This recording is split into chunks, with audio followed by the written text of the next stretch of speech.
यानी देश के अन्नदाता को जिस तरह से 2 दिन पहले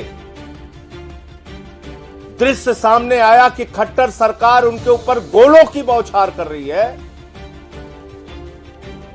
मिर्ची पाउडर के गोले छोड़े जा रहे हैं, ऐसा देख के लगता है जैसे किसी दुश्मन देश के नागरिक के साथ आप युद्ध लड़ रहे हैं। और ऐसा लगता है कि जैसे ऊपर से लेकर नीचे तक जनरल डायर का शासन आ गया है। और ये बिल जो अडानी की गुलाम सरकार ने पूंजीपतियों के लिए बनाया है, किसान भी अपना मन बना के आ चुके हैं कि जब तक ये काला कानून वापस नहीं होगा तब तक आंदोलन जारी रहेगा। और आम आदमी पार्टी के नेता अरविंद केजरीवाल जी ने भी दृढ़ संकल्प ले लिया है कि संसद से लेकर सड़क तक, सेवादार से लेकर सांसद और जनप्रतिनिधि और मुख्यमंत्री के नाते, विधायक के नाते हमारा एक एक कार्यकर्ता किसानों का साथ देगा।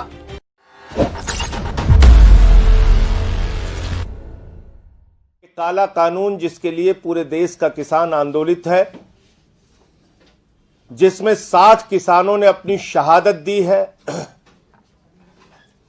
पंजाब का किसान, हरियाणा का किसान, उत्तर प्रदेश का किसान, उत्तराखंड का किसान अपनी जान दे रहा है।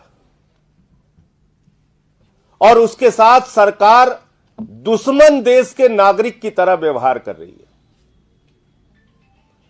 उनके ऊपर आंसू गैस के गोले छोड़े जा रहे हैं, उनको लाठियों से पीटा जा रहा है, उनको वाटर कैनन से रोका जा रहा है। और साथ ही साथ उनको अपमानित करने के लिए आतंकवादी, खालिस्तानी, पाकिस्तान से मिला हुआ, चीन से मिला हुआ, पता नहीं क्या क्या तमगा लगा रहे हैं किसानों के ऊपर। यानी देश के अन्नदाता को जिस तरह से 2 दिन पहले दृश्य सामने आया कि खट्टर सरकार उनके ऊपर गोलों की बौछार कर रही है, मिर्ची पाउडर के गोले छोड़े जा रहे हैं, ऐसा देख के लगता है जैसे किसी दुश्मन देश के नागरिक के साथ आप युद्ध लड़ रहे हैं। और ऐसा लगता है कि जैसे ऊपर से लेकर नीचे तक जनरल डायर का शासन आ गया है। जिस तरह से जनरल डायर ने गोलियां चलवा के पंजाब के हमारे भाइयों की हत्या की थी, उस तरह के दृश्य देखने को मिल रहे हैं। और इतना जुर्म सहने के बाद, यानी सरकार लाशें गिनने में लगी हुई थी, किस राज्य के लोग मर रहे हैं, पंजाब के हैं क्या, हरियाणा के हैं क्या?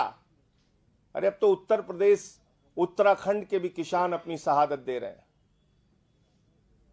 क्या चाहते हो पूरे देश का किसान मरने के लिए लाइन में खड़ा हो जाए?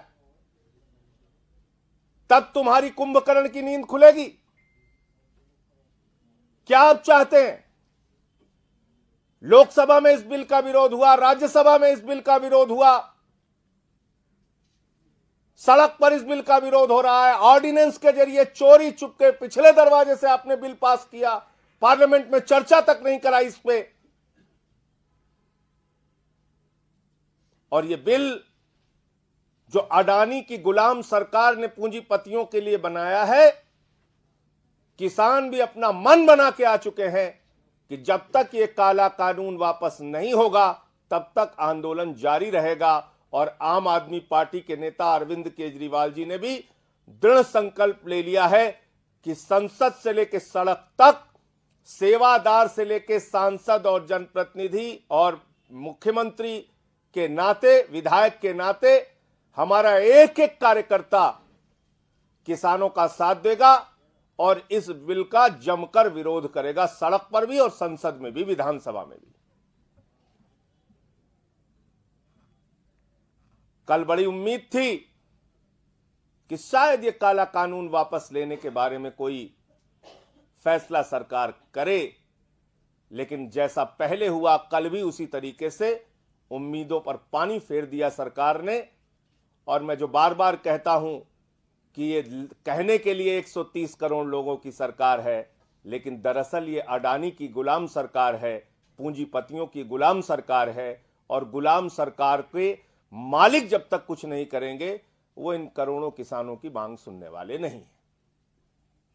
और यही हुआ। अभी भी मैं कह रहा हूं, पीड़ा, तकलीफ, कष्ट का पहाड़ खड़ा हो चुका है। धैर्य का बांध किसानों का टूट रहा है। मोदी जी, उनके धैर्य की परीक्षा मत लीजिए। बहुत इम्तिहान ले लिया आपने। इस कड़कती ठंड में उनको खूब तड़पा लिया। अब ये काला कानून वापस ले लीजिए, वरना अगर उनका आक्रोश सड़कों पर फूटेगा तो इसके बहुत गंभीर परिणाम इस सरकार को भुगतने पड़ेंगे, चुनावी राजनीति में भी और सड़क पर भी। अगर आपको हमारे वीडियोस पसंद आए तो प्लीज लाइक करें, सब्सक्राइब करें और शेयर करें।